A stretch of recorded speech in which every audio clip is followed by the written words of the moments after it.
ఇక పిఠాపురం నియోజకవర్గానికి deputy CM పదవి కన్ఫర్మ్ అయిపోయిందట. దీంతో ప్రజలు పెద్ద ఎత్తున గుసగుసలాడుతున్నారు. డిప్యూటీ సీఎం ఏంటి, పిఠాపురం నియోజకవర్గానికి ఏంటి అనుకుంటున్నారా?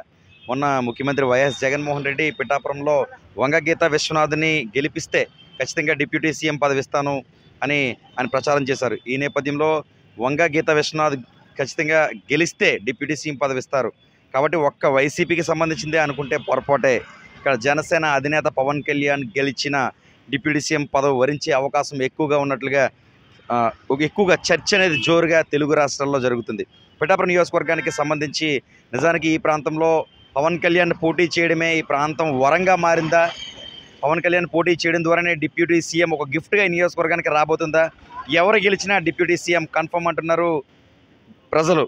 అసలు ఏం జరుగుతుంది పిఠాపురం నియోజకవర్గానికి సంబంధించి? ఏదైతే ఎలక్షన్కు ముందు ప్రచారం జరుగుతుంది, వంగగీత విశ్వనాథ్ను గెలిపించండి, వంగగీత విశ్వనాథ్ను గెలిపిస్తే ఈ ప్రాంతంలో డిప్యూటీ సీఎంగా నా పక్కన కూర్చోబెట్టుకుని మంచి డిప్యూటీ సీఎం హోదా వంగగీత విశ్వనాథ్ కల్పిస్తానని ముఖ్యమంత్రి జగన్మోహన్ రెడ్డి అన్నారు. నువ్వా నేనా అనే విధంగా ఎన్నికలు జరిగాయి. పెద్ద ఎత్తున ఓటర్లంతా కూడా వారి ఓటు హక్కు వినియోగించుకున్నారు. పురుషులతో సమానంగా మహిళలు సైతం వారి ఓటు హక్కు వినియోగించుకున్నారు. పిఠాపురం పట్టణంతో పాటు రూరల్ ప్రాంతాలు, చేబ్రోలు కావచ్చు, గొల్లపురం ప్రాంతాలు కావచ్చు, ఇలా అనేక ప్రాంతాల్లో ఓటర్లు వారి ఓటు హక్కు వినియోగించుకున్నారు. ఆ తదనంతరం మరుసటి రోజు నుంచి కూడా పెద్ద ఎత్తున జిల్లాలో ఎక్కడో లేని విధంగా పోలింగ్ పిఠాపురంలో జరిగింది అన్న చర్చ కూడా జోరుగా సాగింది. దేనికి నిర్వచనం ఇది? పిఠాపురంలో ఇంత పెద్ద ఎత్తున ఓటర్లు వారు ఓటు హక్కు వినియోగించుకున్నారంటే ఎవరి మీద మద్దతుకి వారు ఓటు హక్కు వినియోగించుకున్నారు, ఎవరి మీద వ్యతిరేకతతో వారు ఓటు హక్కు వినియోగించుకున్నారు, ఇలా చాలా విషయాలకు సంబంధం లేని పరిస్థితి. తాజాగా పిఠాపురం నియోజకవర్గంలో జరుగుతున్న వస్తే ఇతర మంత్రి శాఖల్లో ప్రధాన మంత్రి తీసుకుంటారు. ఏది ఏమైనా పిఠాపురానికి రాజ్యభోగం తప్పదు. అభివృద్ధి అంటే ఒక సాధారణ ఎమ్మెల్యే కన్నా ఒక మంత్రి కానీ ఒక డిప్యూటీ సీఎం కానీ ఉన్న హోదా ఉంటే ఆ నియోజకవర్గం అత్యంత అభివృద్ధి చెందే అవకాశాలు ఎక్కువగా ఉంటాయి. ఎందుకంటే కీలక శాఖ చేతుల్లో ఉంటుంది. డిప్యూటీ సీఎం అంటే దాదాపు అన్ని శాఖలతో పాటు అన్ని అధికారాలు కూడా చేతిలో ఉంటాయి. దీంతో నియోజకవర్గాన్ని అభివృద్ధి పదంలో నడిపించే అవకాశాలు ఎక్కువగా ఉంటాయని కూడా చెప్పుకోవచ్చు. దీంతో ఇటు గెలిచిన డిప్యూటీ సీఎంఏ, అటు వచ్చిన డిప్యూటీ సీఎంఏ పిఠాపురం నియోజకవర్గాన్ని అయితే ప్రస్తుతం మాత్రం ఈ విధంగా పరిస్థితులు ఉన్నాయని చెప్పుకోవచ్చు. ఏది ఏమైనా ప్రస్తుతం డిప్యూటీ సీఎంకు సంబంధించి ఈ విధంగా చర్చ అయితే పిఠాపురంలో సాగుతున్న పరిస్థితులు అయితే నెలకొన్నాయి. ఏది ఏమైనా తారాస్థాయికి అంటే ఇంకా జూన్ 4వ తేదీ కౌంటింగ్ దగ్గర పడుతున్న నేపథ్యంలో ఎవరిని వరించబోతుంది ఈ పదవి అన్నది కూడా చర్చ సాగుతుంది. మరోపక్క బెట్టింగ్ల వర్షం కూడా కోట్లాది రూపాయలతో 1000 కోట్లకు పైగా పిఠాపురం పైన బెట్టలు కాస్తున్నారంటూ ప్రచారం కూడా జోరుగా సాగుతుంది. నువ్వా నేనా అనే విధంగా ఒకవైపు పెద్ద ఎత్తున మెజార్టీ అంటే మొన్నటి వరకు 1,00,000 మెజార్టీ పై చిలుకు వస్తే 1,00,000 మెజార్టీ సాధిస్తామని జన సైనికులు కానీ పలువురు పేర్కొన్న పరిస్థితి.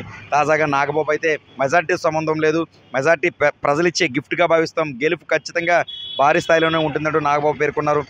ఖచ్చితంగా ఏదైతే తెలుగుదేశం పార్టీకి సంబంధించి నియోజకవర్గ ఇన్ఛార్జ్ వర్మ ఉన్నారో ఆయన కూడా ఎంత సపోర్ట్ చేసిన ప్రజలకి ప్రత్యేక ధన్యవాదాలు తెలియజేశారు. నిన్న ఏదైతే జనసేన పవన్ కళ్యాణ్ ప్రత్యేక ల్యాక్ కూడా రిలీజ్ చేశారు. ఎలక్షన్ అయిన 3 రోజుల తర్వాత ఆయన ఒక ప్రత్యేక ల్యాక్ ఎంతో ఆదరాభిమానాలతో ఒక పక్కన జోరుగా వర్షం కురుస్తున్న రాత్రి 10:30 గంటల వరకు మహిళలు, అక్క చెల్లెమ్మలు కానీ అన్నదమ్ములు కానీ లైన్లో నుంచి ఓటు హక్కు వినియోగించుకుని వారి మద్దతు తెలియజేశారు. వారందరికీ కూడా ప్రత్యేక ధన్యవాదాలు.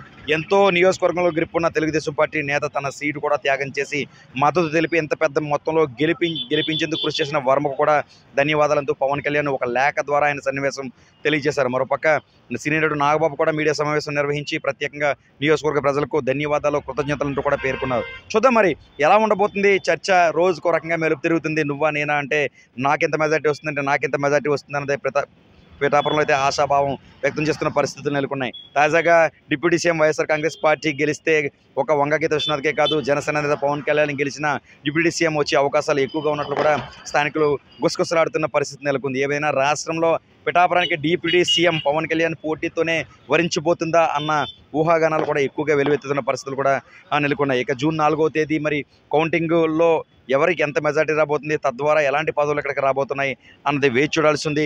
ప్రస్తుతం ముఖ్యమంత్రి కూడా ఖచ్చితంగా గెలుపుపై ధీమా వ్యక్తం చేస్తున్నారు. నిన్న విజయవాడలో జరిగిన కార్యక్రమం అనంతరం ఖచ్చితంగా మనమే గెలుస్తున్నాం, రాష్ట్రంలో అధికారం మనమే చేస్తున్నాం, మొదటి సంతకం వాలంటీర్లపైనే అంటూ ముఖ్యమంత్రి కూడా పేర్కొన్న పరిస్థితి. మరోపక్క జనసేన అధినేత పవన్ కళ్యాణ్ ఏదైతే ఎలక్షన్ తర్వాత కాశీ వెళ్ళారో అక్కడ కాశీ విశ్వేశ్వరుని దర్శించుకున్నారు. అనంతరం అక్కడ నేషనల్ మీడియాతో కూడా ఆయన మాట్లాడుతూ మనం గెలుస్తున్నామంటూ కూడా ఆయన కూడా ధీమా వ్యక్తం చేశారు. ఎవరికి వారే ఎలా కూటమికి సంబంధించిన పార్టీ నేతలు కానీ వైఎస్ఆర్ కాంగ్రెస్ పార్టీకి సంబంధించిన ముఖ్యమంత్రి కానీ మంత్రులు కానీ మరొక బొత్స సత్యనారాయణ వైఎస్ఆర్ కాంగ్రెస్ పార్టీలో కీలక నేతగా ఉన్నారు. ఆయన కూడా ఏకంగా ఆయన 9వ తేదీన వైఎస్ఆర్ కాంగ్రెస్ పార్టీ తరపున ముఖ్యమంత్రిగా వైఎస్ జగన్మోహన్ రెడ్డి రెండవసారి ప్రమాణ స్వీకారం చేస్తారంటూ కూడా ప్రమాణ స్వీకారం చేస్తారు.